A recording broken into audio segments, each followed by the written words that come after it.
The Bluebird Simulations 757 is closer than we think and getting ready for its final approach into our simulation hands, as well as much more in today's Microsoft Flight Simulator news and updates. Stick around.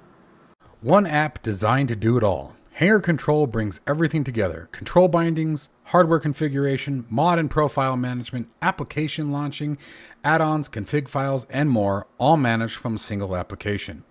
Mods Hangar goes beyond just mods and add-ons. It manages profiles, config files, text files, backups, snapshots, and helps keep your community folders clean and organized. Application Hangar launches your entire sim stack with a single click. Your Stream Decks are fully controlled through the Hangar Control plugin, while all of your other Stream Deck plugins remain active and available. Built by a simmer for simmers, Hangar Control adds new features and hardware support every week based on community feedback. It's a one-time purchase with lifetime updates, no subscriptions. You can try it for free for 5 days with no restrictions at overkillsimulations.com. Just create an account, head to your account page, download the latest version, and get started. And if you're looking for in-depth Microsoft Flight Simulator aircraft tutorials, check out my Patreon site. Links to Hangar Control and Patreon are down in the description below. Okay, so this is a really exciting post for me. I am super happy about this one, so we're coming out with the big one first. The Bluebird Simulations 757 is an aircraft that I have been following for a very long time. The 757, I think, is one of my favorites. Even real-world pilots call it the Lamborghini or luxury aircraft of the sky, depending on whom you talk to. But they all say it is one of the most magnificent aircraft you could ever get behind the controls of. So now let's talk about where the Bluebird Simulations 757 is currently at. So it is getting ready to start stage 2 out of 3 beta testing phases, which means that all of the systems minus the EFB, which is 50% complete, are now in beta testing. Testers have been providing great feedback and mentioned that the performance of their machines has been excellent. So you don't have to worry about any major hits, performance loss, or bad frames or whatever it may be when trying to enjoy what an amazing aircraft this is very much so turning out to be, and especially when you consider the hype like what I'm doing right now, and that has been happening ever since its first announcement. Now, stage 3 of beta testing will be a much shorter process as it focuses on the EFB and cosmetic areas of the Boeing 757. Once stage 3 has been entered, a Q3 2026 release date announcement will follow just a few weeks later. Bluebird Simulations has also opened up its Discord server, so make sure that you guys check that out if you want to start chatting with the team and getting first-hand information on the 757 release. Now let's talk about what will be coming on the initial release. This will include the 200 variant with the Rolls-Royce and the Pratt & Whitney engines, with the 300 coming soon after as a, get ready for it, as a free update. Additionally, they aim to incorporate both winglet versions and the standard wingtip, so no winglet version, as you're seeing here in the screenshot, versions of the aircraft. Now, let's talk about the price. The passenger version will be priced at $80 for all variants, and this will be for both 2020 and 2024. Now, I'm a little cautious of the verbiage. I don't know if that means that one purchase gives you both 2020 and 2024 versions, or if it's $80 for each respective simulator. It's a little unclear what that actually means, but either way, personally, I don't care. I want this aircraft. I've wanted it ever since I heard the announcement. As for the freighter variant, they plan to offer it as a paid expansion pack. Not too uncommon, and quite frankly, I'm not that concerned with that, given the amount of time and effort that has very clearly been put into this aircraft. Over the last couple years, ever since its initial announcement, we have seen multiple screenshots, development updates, and things like that. And one of the things that I really appreciate about Bluebird, that they've been very honest about and very black and white about, is that they know that we're anxious. They know they want to see it. They know that we want it in our hands, but they weren't going to release it until it was ready. So I'm super excited for this. So, will Bluebird 757 be released on the Xbox? The answer to that question is they do plan to release the 757 on Xbox. However, It will not be released at the same time as the PC version. Much that we've seen with many other types of aircraft, we know that the Xbox portion has a much bigger requirement. There are a lot of different things that have to change in order for it to be compatible on the Xbox itself.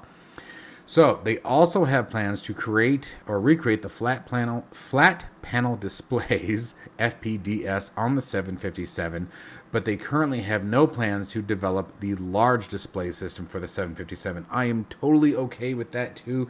I think that I honestly, especially with an aircraft like this, I like the nostalgia. I want to see the older variants continue to come through simulation. I get it. It's time to move with the times. Everything's glass cockpit, but I still like that's why I prefer for example, the TBM 850 from Black Square. It's still got that old analog feel. When I fly the Cessna 172, it's analog.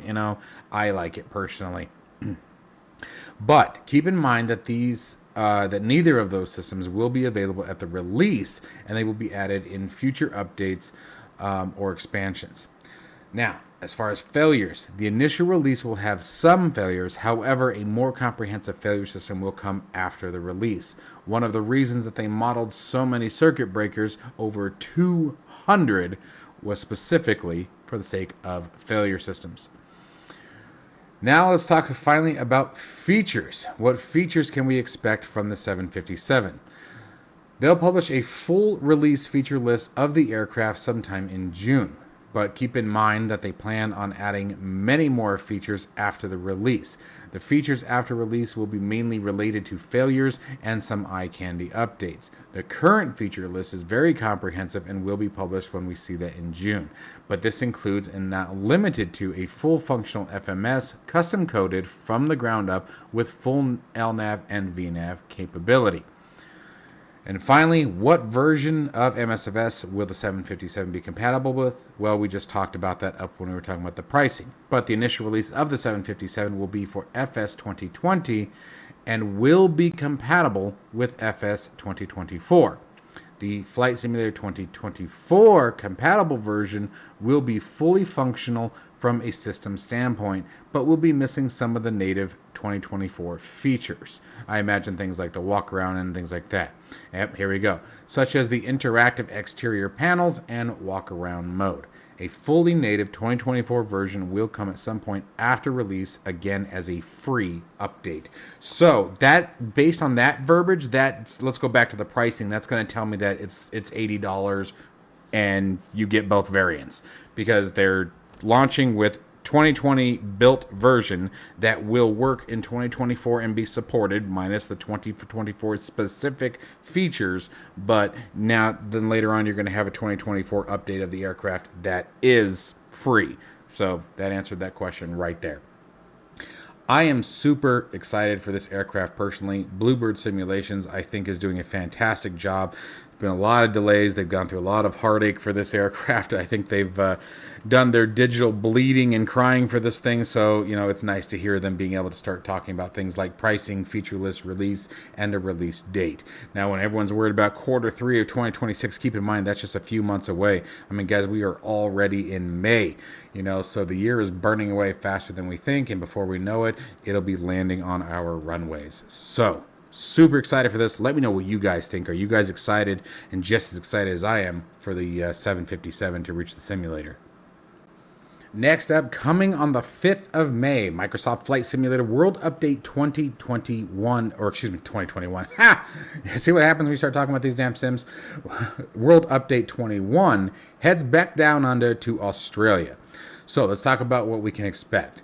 Microsoft Flight Simulator is heading down under once again. Microsoft and Asobo have officially revealed that World Update 21 will be Australia, and again arriving the 5th of May.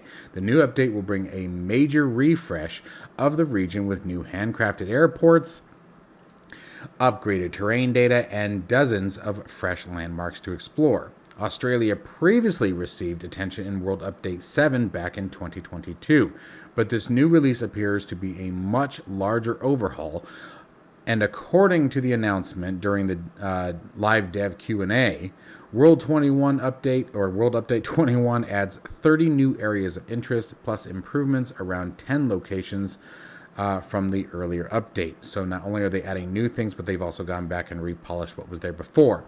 Simmers can also expect 6 newly enhanced airports across the country, giving bush flyers, airline captains, and GA enthusiasts a more polished destination list throughout the continent. Major metro areas such as Sydney, Melbourne, Brisbane, Canberra, Perth, and Darwin are all receiving significant upgrades, with Melbourne alone reportedly gaining about 2,500 square kilometers of photogrammetry. That's pretty damn impressive. That's a big area. So, if you guys like flying around the world and going to different places, or if you're a native of Australia and want to fly around your home country, World Update 21 coming on the 5th of May is going to be something you're going to want to be watching for. I will certainly go take a tool around down there. I actually like flying down there. It's kind of a fun place to fly. It's crazy how quickly the scenery changes in Australia from one side of it to the other. Anyways, what do you guys think? Let me know down below. Bad news for FSLTL. Disrupted by Flightradar24 data access and no solution is in sight. FSLTL is losing access to its primary data source for live traffic injection. Now, whether you fly on networks such as VATSIM, offline, or with AI-powered ATC and traffic injection tools, chances are you've heard of or used FSLTL's freeware live traffic injector and model library. Another big one is Fly-by-Wire uses this. In order to inject live traffic into Microsoft Flight Simulator 2020 and 24, the tool relied on free access to Flightradar24's live traffic data through the API. Unfortunately, Flightradar24 notified FSLTL that it is suspending the free API access as of the 30th of April 2026, so yesterday. So, what happened to the API access? Imagine Flightradar24 as a restaurant. FSLTL just sat down in the dining room and wants to order some live traffic for dinner. The API is like the waiter. It takes the request, sends it to the kitchen, and brings the prepared order back. According to the announcement from FSLTL, the problem in this discussion is with Flightradar24 is boiled down to money. Basically, they're not paying the waiter anymore, and they're not letting the waiter come out to you for free anymore. So that's the quick breakdown of how an API works. But we all knew where it was coming, right? So initially, the team hoped that a low-cost plan for Flightradar24's API might be made available to users to purchase directly from Flightradar24. Users could then individually provide the injector with access to the data themselves, but that never came to fruition. Using regular Flightradar24 API pricing, some estimates came to around $20 for a single 3-hour simulation flight with 20 AI aircraft in range. So that's a really, really expensive ride. 20 aircraft isn't really much at all, and 3-hour flight, that's insane. That would get very costly very quickly. The announcement has drawn ire from the community, especially since the UK-based venture capital firm Sprints purchased a 35% stake in Flightradar24 in September of 25. The deal, which allowed founders to retain full operational control. So, valued Flightradar at over $500 million US. However, the developer explicitly stated that they do not blame Flightradar24 for their decision, nor do they hold any ill will towards the company. FSLTL recognizes that the Flightradar24 is a for-profit business and finds it fair that a business wants to be compensated for the use of its product. The developer also recognized that Flightradar24 could have shut off unpaid API access at any point and put FSLTL in the same position. So, I have to agree with this. I get it. Flightradar24 is not a freeware software. It is not a free tool, and it is also a real-world used application. The other drag about that is, what isn't climbing in prices? Everything's expensive right now, and then when you look at operational costs and things like that, you got to take it where you can get it. And what probably started as just a free API for some beta testing and things like that, I would imagine, or project development, turned into a full use product. And then when you take something as large of a community as flight simulation, well, that's going to be a big hit. You know, you still have to have the hardware, you still have to have the overhead, your servers have to be able to handle all the connection points and the uses of that API. And, you know, that's Flightradar24 was the one eating that, right? If the data usage was starting to reach cap, they're the ones who had to pay for the expansion, you know, so it really does make sense, unfortunately. So, on or before, as we found out April 30th, which was yesterday, FSLTL will need to release an updated injector that does not include the Flightradar24 API calls. That will basically leave the injector as a static aircraft injection tool only. In the meantime, the team is on the hunt for potential alternative providers, but based on previous research and discussion, the organization doubts it'll find a free provider that will provide the data that current injector is used or is coded to use. A future solution could also mean partnering with a provider that is willing to work with them to provide a low-cost option for users, but FSLTL itself will always be free. Beyond the release of an updated injector without the Flightradar24 API calls, FS Live Traffic Liveries has no ETA for anything else, for anything else that's related to the injector. Importantly, none of the news impacts FSLTL-based models. The model package will remain available, and the team will continue to update the project with new models, liveries, and VMR files. The announcement continues to send waves through the greater flight simulation community. AI-powered ATC and traffic injection tool Beyond ATC released a statement expressing condolences and respect for the FSLTL team. Hat off to you guys, absolutely. While reiterating that the Flightradar24 API suspension will not affect existing customers since the tool only uses FSLTL base models for traffic injection. Say Intentions AI, another AI-powered ATC traffic injection tool, released a statement saying that Flightradar24 outage will also have no impact on its own operations since it relies on gate-to-gate schedule data for traffic depiction to facilitate sequencing user aircraft into the mix.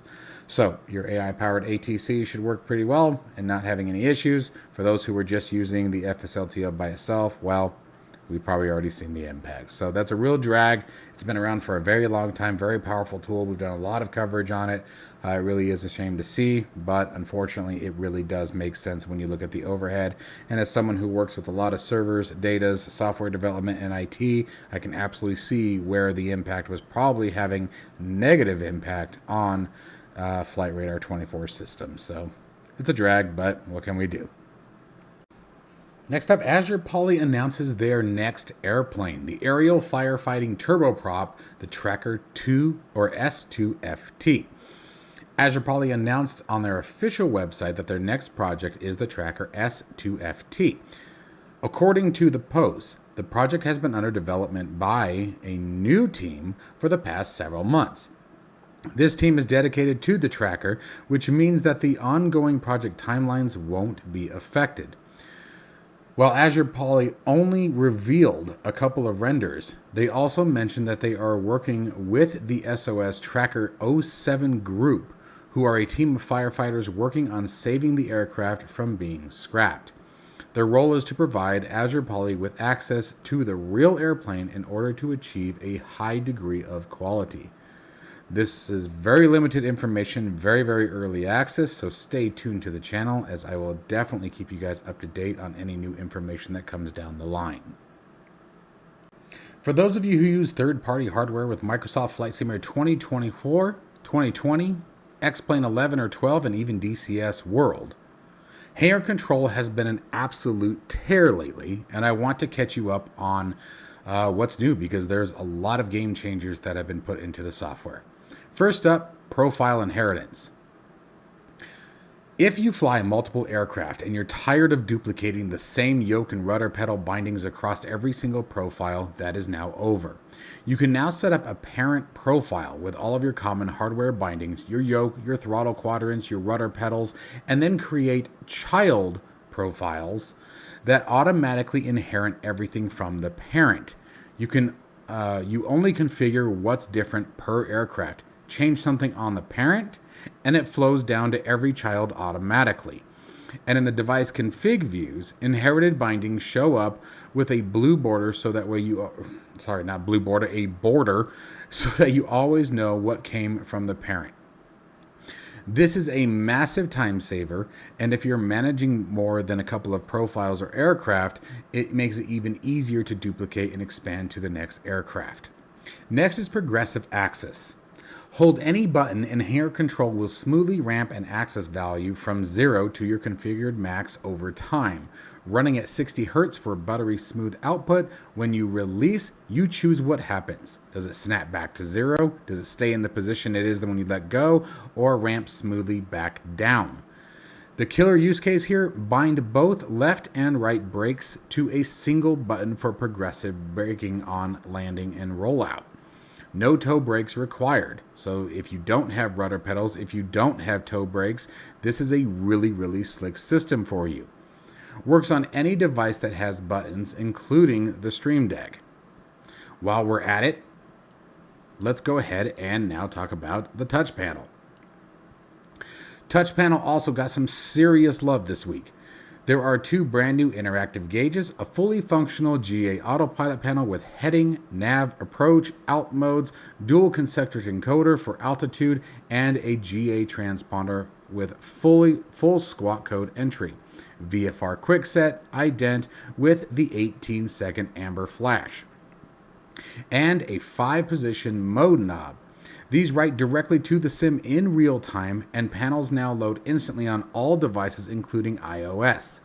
There was a known issue with Safari and WebSocket connections, for those who want to know, on Apple devices, and that has now been solved with an automatic polling fallback. No more blank white screens that some were getting, including myself previously when loading these up on an iOS device. VJoy virtual joystick support is now built in. Up to 16 virtual devices, 128 buttons each, full access control, all available everywhere in the app. Device buttons, touch panel, sequences, step, cycles, toggles, you name it, we got it. The device layer system got a major overhaul. Layers can now properly isolate your bindings. When a layer is active, only that layer fires. And the default layer now works as a true fallback. So your common bindings only need to live in one place instead of being copied to every layer. So what that means is if you have 2 different layers on a single device, but it is bound on one but not on the other, and you want to maintain that, you have the option to have it still depress, but only when the default layer, when there's no override to the default layer. You can also set a condition on the default layer if you want full conditional control across the board. For DCS pilots, the C-130J Super Hercules just landed with a full aircraft library, 757 commands across 44 device category. Engines, FADEC, autopilot, both CNI-MU keyboards, radios, cargo, airdrop controls, all 3 crew positions. It's one of the most comprehensive library in the Hangar Control's DCS catalog, and mercy was it a pain to make, but we finally got it. That one took me almost 3 weeks to get together.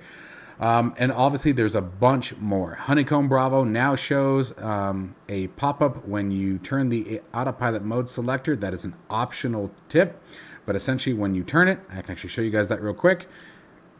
If we come in here, you now have the option to check that box, and when I turn the autopilot encoder, you guys can see it can pop up on screen for you. So this is real handy if you can't actually see where it is on the device itself, and of course simply disable it and you're good to go. So a bunch more features, guys. It is constantly developing. It is continuing to fly higher and higher. You guys are absolutely being an amazing community with it. Be sure to check out the Discord. Link to it is down in the description below. You also get a 5-day free trial, as we mentioned in the beginning of the video if you guys watched the intro. Pick it up today, overkillsimulations.com. Be sure to create your account first. That is a requirement, folks. I want to make sure you guys have a smooth and seamless interaction with my software as well as with the website. So if you want to purchase it or if you want to download the trial, you still need to create your account first. But other than that, folks, please continue to stay safe and healthy. I hope you are all well. Love you all. I appreciate the support now and all the years that have been through at this now. I think we're at year 6 now. You guys have been phenomenal, and you've made so much happen for myself, and you continue to motivate me to drive harder and harder with the software and with the simulation experience in general. So as always, folks, you guys know the drill. Enjoy your weekend. Stay safe and healthy, and we'll talk soon.